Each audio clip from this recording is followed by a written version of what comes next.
Okay, so this video is going to be a little bit of everything.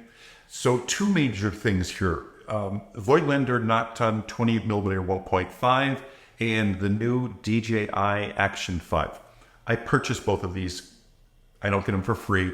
And I just wanted to show you what it was like using them. Now, I went to Spain with the M11, the Voigtlander Nokton 28 and the Voigtländer Asph, thinking I'd be using the 50 most of the time and just throw the 28 on to show you what it does. I was completely wrong. I used the 28 90% of the time, 10% on the 50 Asph, which really surprised me, but I just love that 28. And in the situations that I was in, it just worked great. As far as the DJI Action, I got this harness to wear it up here on my neck because I wanted to be able to show you more of what I was shooting. It still didn't work right. For some reason, I twist when I shoot this way. Video's pointing this way, the camera's pointing this way, and my arm's in the way all the time. But I did get some that work, so I'll add those in.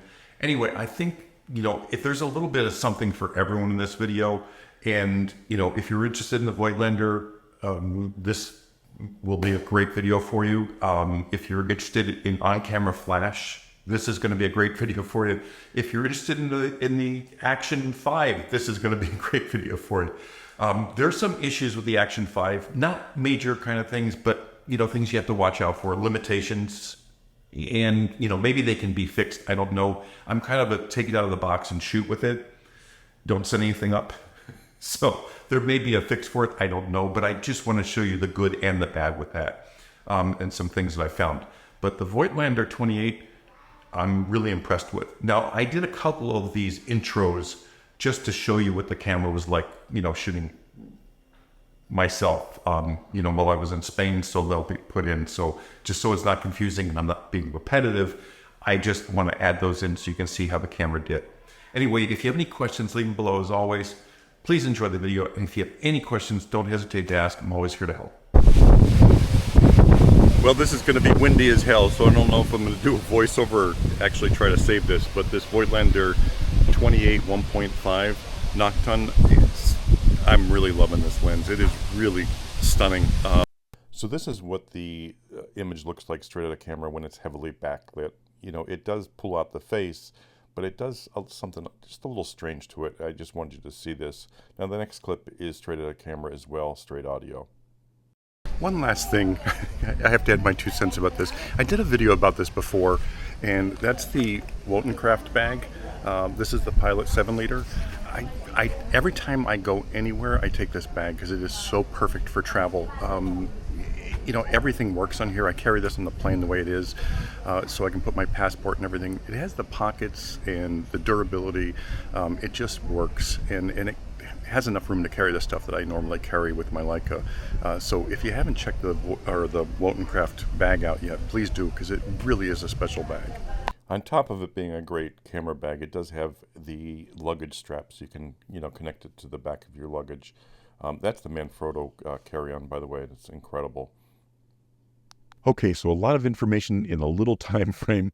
I want to give as much information as I can with the lens, the cameras, and so forth. Now, the very first shot I did, the formal shot, this was just done on the M11 with a 28mm and the on-camera flash. I use on-camera flash through this whole thing unless I'm using natural light. But I love on-camera flash, and you can do so much with it. It just takes practice and playing with it. You're going to get really good at it. And it will be frustrating at times, I promise you. But just play with it and it'll be fine. The other thing is, you can use TTL, but for this type of event, you'll see people in, light clothes, dark clothes. You'll see different backgrounds. I like to switch over to manual and just give it a little kick. Whether it's 1/64th power, 1/32nd power, turn it down and then adjust your camera to the ambient, just so this light gives a little kick, and then you can build it up as the night gets darker. Now, you'll notice I'm using the diffuser on here, and everybody's going to ask, if there's no ceiling outside, so why would you use a diffuser? I don't need specular highlights. Now, a diffuser on a flash, it takes down the specular highlights, but it changes nothing else about that flash the way it looks. Really quickly here, there's a group behind, and there's a girl on the right that's closer to me. Turn your flash a little bit 45 degrees to the left to take it away from her. She won't be lit as much as the group behind. just a quick tip. Now, getting back to the flash. So yes, I do tip it up because it puts it up a little bit higher and there's less likelihood that you're going to get red eye with that. And I put the diffuser or the bounce card up inside of the diffuser to push more light forward. This works for me both indoors and outdoors. Obviously, I'm not getting any bounce and I'm going to have to use more power for this to work, but I'm willing to, lose that power and just dial it up a little bit more to get this look. It really does work. And specular highlights on like handbags and jewelry, it doesn't work. You'll get flashback flares, and I don't want that. That's why I use the diffuser outdoor at that 45-degree angle. But if you try this, use it with a bounce card, without the bounce card, indoors, but outdoors, you're going to need that bounce card to push that a lot, forward more, because a dome diffuser outdoors is not going to do anything without that bounce card inside of it. So that's a quick tip. Anyway, getting back to the shoot. So here, this shot here is going to show me, well, I'm at ISO 800. My settings are what they are because I'm at like f4. I need more ambient light at this point. So I'm going to take it from 800 up to 1600 ISO. I don't have a choice at this point because I need more ambient light and I want that look. I did switch over to the 50 Apo really quick for some candid shots. Here's the thing. Now, this is something simple, but you'll see how they're turned in towards each other and away from me. Now, it's not that it's a bad shot. I can see both of their faces in this shot, but they're closed off. It's like I'm sneaking the picture. I want to open that up. I want to make that a little bit more open so I belong there. I can't do that when they're closed off. So go around the other side and get to that open side of the conversation where they're both turned towards each other and you can see their faces and their bodies. It looks more like you belong there. Just a quick tip for these type of candid shots. Now, getting to outside, we went to the beach just for a short while. I just wanted to share one or two photos from that. I started with the 50 Apo again and immediately switched over to the 28. I did like 2 pictures with the 50 Apo, which I'll show you here. I do love this lens, don't get me wrong, but that 28 just had my heart in this beautiful town and environment, because it was everything for that. But the photos came out both great with both lenses. I have to share this part with you. Wow. Wow. Actually, let me hold it like you hold it. You're such an asshole. You're so good with photos, but when it comes to video... I'm not talking to you. John Casco in the wild. John Casco in Mallorca, Spain.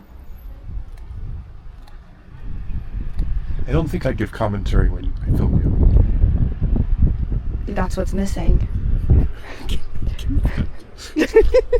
No, go. I'm going to do a video. I have to get content for you. Go. No, I'm going to do a video. Give me that. No. Give me my camera. Anyway, so I took some pictures of the environment, and I'm not great at this, but I just wanted to show you what this 28mm can do. I stopped down, I shot wide open. It's a beautiful lens. It really is. It's not as corrected as the Apo, but it is such a great rendering. Anyway, this is another day. We shot for 4 days, different outfits for each. And I can't show you like everybody else's because I didn't want to get permission from everybody else to use their photos. So I'm using my daughter in these cases, but these are the different areas that I shot in, for these outfits and clothing and so forth. And I tweak these a little bit, these shots, just so you can get a rough idea what the end image is going to look like. These aren't the finished images, but they're close. But I wanted you to see what they look like. Again, this is just a tilted 45-degree flash with that bounce card inside. Adjust your power, look at your background. It works. Use manual in these situations, though. If you're inside shooting an event, it's fine. A lot of times you can use TTL, but this kind of stuff, you can control your power. You can control the battery life just by, setting your flash and setting your ambient light settings manually on your camera and your flash. I won't go over that again, I promise. And again, here's my wrist. I really am trying to get better at this. This area was beautiful. as the sun went down, the sky just opened up its colors even more. I made her stand on a rock. She did fall a little bit, but not hurt, and not down to the ground, just a slip. But I did catch her, so we're in good shape. Anyway, I did shoot some vertical in this, and I still can't like the vertical look with an on-camera flash.